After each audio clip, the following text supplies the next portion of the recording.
जय माँ इंद्राक्षी जय अम्बे। इंद्राक्षी धाम में सभी साधकों का हम हार्दिक स्वागत करते हैं।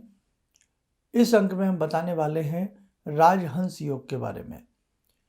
ये योग अपने आप में अनुपम होता है। जिस जातक की जन्म पत्रिका में ये योग होगा वो जातक उच्च पद पे स्थिर रहेगा, साथ में कोई राजयोग, राजगद्दी उसको प्राप्त हो सकती है। तो कहीं ये योग आपके बच्चों की कुंडली में तो नहीं, आपकी कुंडली में तो नहीं। बहुत आसान तरीके से हम इसको समझाने वाले हैं। आइए पहले आज का हम पंचांग देखें। 2 फरवरी सन 2026 दिन सोमवार, संवत 2082, फाल्गुन मास। आज से फाल्गुन मास प्रारंभ हो चुका है। कृष्ण पक्ष तिथि आज प्रतिपदा है। नक्षत्र आश्लेषा। राहु काल 7:30 से 9, दिशा शूल पूर्व दिशा। अब देखिएगा कि नाना भांति के योग हमारी कुंडली में बनते हैं। कब बनते हैं? जब जातक जैसे ही बच्चा पैदा होता है वैसे ही उसका समय, स्थान, तारीख, सारी चीज़ें कैलकुलेट करके एक आकाशीय ग्रहों की योजना को बनाया जाता है, और जैसी वो ग्रहों की चाल उस कुंडली में आती है उस योग से ही नाना भांति के योग उत्पन्न होते हैं। प्रारब्ध, बच्चा पैदा हुआ है और उसकी कुंडली में ये राजहंस योग है, तो अभी तो उसने जन्म लिया है, अभी संसार में कोई ऐसा कर्म नहीं किया है, तो वो प्रारब्ध का अपना कर्म लेकर के साथ आया है। प्रारब्ध में जैसे उस बालक ने कर्म किए हैं उसके हिसाब से ही उसके ग्रहों की चाल, और ग्रहों की चाल देखते हुए ग्रहों का गणित लगाकर ही ये योग, शानदार शानदार योग कुंडली में बनते हैं। अब राजहंस योग क्या होता है साहब? सबसे पहले तो आप ये समझें कि राजहंस योग जिस जातक की कुंडली में होगा वो जातक विद्वान भी होगा, वो जातक राजगद्दी का हकदार होगा, या एक बहुत बड़ी मलकियत, बहुत बड़ी भूमि, जमीन, जायदाद, पैसे का वो व्यक्ति स्वामी होगा। इसलिए ये योग बहुत आसान है, आप इसको आसानी से देख सकते हो। लेकिन ये योग देखना आसान है, लेकिन जिस जातक की ये कुंडली में होगा वास्तव में वो जातक बहुत भाग्यशाली होता है। अब ये योग कैसे देखें? आपके पास कुंडली अपने बच्चों की होगी, आपकी होगी, उसमें आपको क्या देखना है? कुंभ राशि जहाँ हो, कुंभ राशि, मेष राशि, मिथुन राशि, धनु राशि, तुला राशि और सिंह राशि। दोबारा सुने आप, पहले इतना नोट डाउन कर लें आप। कुंभ राशि, मेष राशि, मिथुन राशि, धनु राशि, तुला राशि और सिंह राशि। आपकी कुंडली में ये आपको पता लग जाएगा। अब जहाँ ये राशि आपकी कुंडली में हो और इन्हीं राशियों में समस्त ग्रह विद्यमान हो, इनसे बाहर कोई ग्रह ना हो, कोई कुंभ में हो, कोई मेष में हो, कोई सिंह में हो, कोई तुला में हो, कोई मिथुन में हो, इन्हीं में से सारे ग्रह विराजमान हो, तो ये योग उत्पन्न होता है। आसानी से समझा देता हूँ जिसको, और जिन्हें बिल्कुल भी कुछ कुंडली के बारे में नहीं मालूम होता तो वो ऐसे लिखें, ऐसे नोट करें आप। 11 नंबर की राशि यानी कि 11 नंबर, 1 नंबर, 3, 9, 7 और 5। याद हो गया? 11, 1, 3, 9, 7, 5।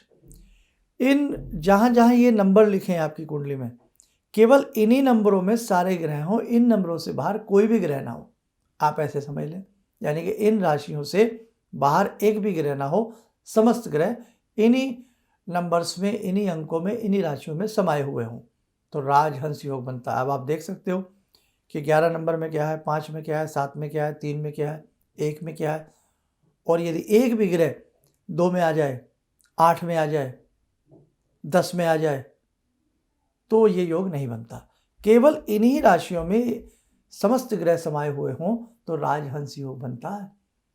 बड़ा आसान होता है, बस एक बार आपके पास किसी फॉर्मूला आ गया, आप कभी भी किसी भी जातक की कुंडली में देख सकते हो, अपने बच्चों की, अपने नवासों की, पोतों की, पोतियों की, किसी में भी आप देख सकते हो। तो आपकी कुंडली में भी ये योग हो सकता है। ऐसे ही हमारी हथेली में शनि रेखा प्रबल हो, मस्तिष्क रेखा प्रबल हो, हृदय रेखा प्रबल हो और साथ में सूर्य रेखा प्रबल हो, ये 4 रेखाएं जिस व्यक्ति के, जिस जातक के हाथ में प्रबल होती हैं, बलिष्ठ होता है, उसको भी ये राजहंस योग होता है।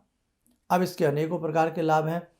प्रारब्ध में उसने इतने उत्तम कर्म किए हैं कि इस योग में, इस जन्म में उसे नाना भांति के सुख मिलेंगे, नाना भांति के उसे उच्च स्थान की प्राप्ति होगी, उच्च पद की प्राप्ति होगी। पढ़ेगा लिखेगा तो बहुत उच्च पद में जाएगा, और कम पढ़ा लिखा भी होगा तो भी उसको नाना भांति से सुख संपत्ति, श्री समृद्धि की उसे प्राप्ति होगी, या किसी बहुत बड़ी विरासत की राजगद्दी का वो तानाशाह भी हो सकता है, राजा भी हो सकता है, बहुत सारी बातें। तो कहने का मतलब विपरीत राजयोग भी बनता है इसमें, अगर कुछ स्थिति में ग्रहों की चाल थोड़ी सी हो ही नहीं राशियों में, लेकिन थोड़ी सी अनबैलेंस हो, कमजोर हो, तो विपरीत राजयोग भी बन सकता है।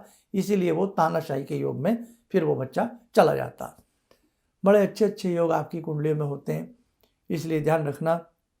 प्रातःकाल जब हम उठते हैं अपने हाथ की रेखाओं को देखना चाहिए, धरती माँ को प्रणाम करना चाहिए, जीवन को सुंदर तरीके से जीना चाहिए। कुछ अच्छे अच्छे उपाय, गुरु की शरण, भगवती की शरण, कुछ अच्छे दिव्य स्तोत्रों का सदैव निरंतर जप करता रहना चाहिए।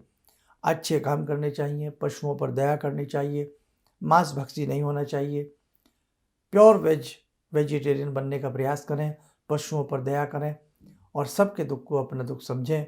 जीवन में जब अच्छे कार्य कर करके हम इस संसार की लीला से जाते हैं ना, तो कहीं ना कहीं अगला जब हमें मिलता तो हमारी भी कुंडली में उत्तम उत्तम योग उत्पन्न होते हैं।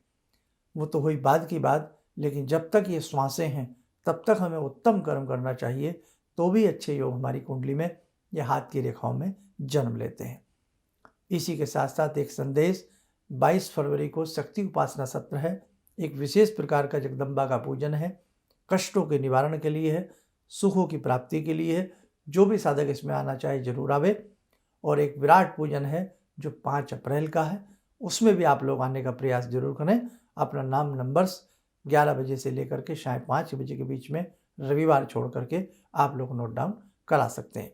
समस्त प्रकार की ये पूजाएं सभी के लिए निःशुल्क है, किसी भी प्रकार का कोई रजिस्ट्रेशन शुल्क नहीं है और ना ही वहाँ आकर के पूजन करने की कोई दक्षिणा आदि है। तो जो भी साधक अच्छे भाव से, अच्छे मन से इन विशेष पूजन का हिस्सा बनेगा, हमें पूर्ण विश्वास है जगत जननी जगदम्बा की कृपा से उसके अनेकों प्रकार के कार्य सिद्ध होंगे और उसके कष्ट दूर होंगे। आइए समय हो चला आज की ध्यान साधना का, जुड़ते हैं भगवान सदाशिव।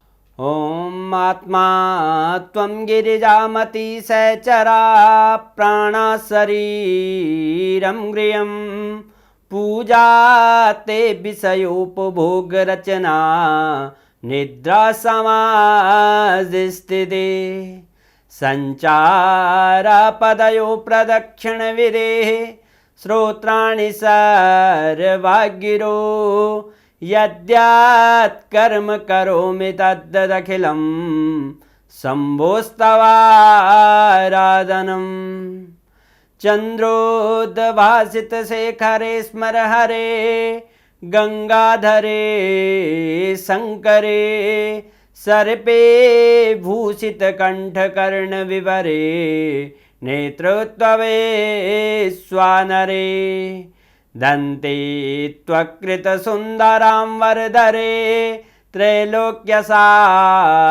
हरे मोक्षार्तिं कुरु चित्तवृत्त्यमचलं मन्येस्तु किं कर्म वे वन्दे देव उमापतिं सुरगुरुं वन्दे जगत्कारणं वन्दे पन्नगभूषणं मृगधरं वन्दे पशूनां पतिं वन्दे सूर्यशशाङ्कवह्निनयनां वन्दे मुकुन्दप्रियं वन्दे भक्तजनश्रयं च वरदां वन्दे शिवं शङ्करम् ॐ कर्पूरगौरं करुणावतारं संसारसारं भुजगेन्द्रहारं सदा वसन्तं हृदयारविन्दे भवं भवानी सहितं नमामि भवं भवानी सहितं नमामि। कवच बना लें, ध्यान करें, सदाशिव शंभू का शुभ आशीष हम सबके ऊपर बरस रहा है।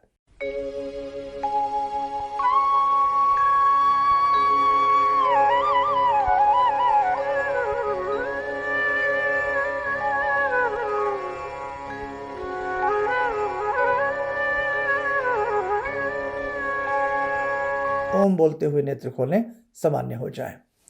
आगामी अंकों में और विशेष प्रकार की जानकारी हम साधकों आपको देंगे। आप यूं ही हमारे संस्थान से और हमसे जुड़े रहिएगा। चलिएगा, आप सब लोग स्वस्थ रहें, सुखी रहें। इन्हीं शुभकामनाओं के साथ हम अपनी वाणी को विराम देते हैं। जय जय अम्बे। किसी भी समस्या के समाधान के लिए मिले प्रसिद्ध हस्तरेखा एवं वास्तु विशेषज्ञ प्रोफेसर धर्मेंद्र शर्मा जी से। नोट: शिविर में भाग लेने हेतु एवं व्यक्तिगत रूप से मिलने के लिए कॉल करने का समय सुबह 10 बजे से शाम 6 बजे तक। हमारे विभिन्न ज्ञानवर्धक कार्यक्रम देखने के लिए आप हमें अभी सब्सक्राइब करें, बेल आइकन को प्रेस करें ताकि आप देख सकें हमारा कार्यक्रम सबसे पहले। और अधिक जानकारी के लिए फेसबुक पेज को लाइक करना न भूलें।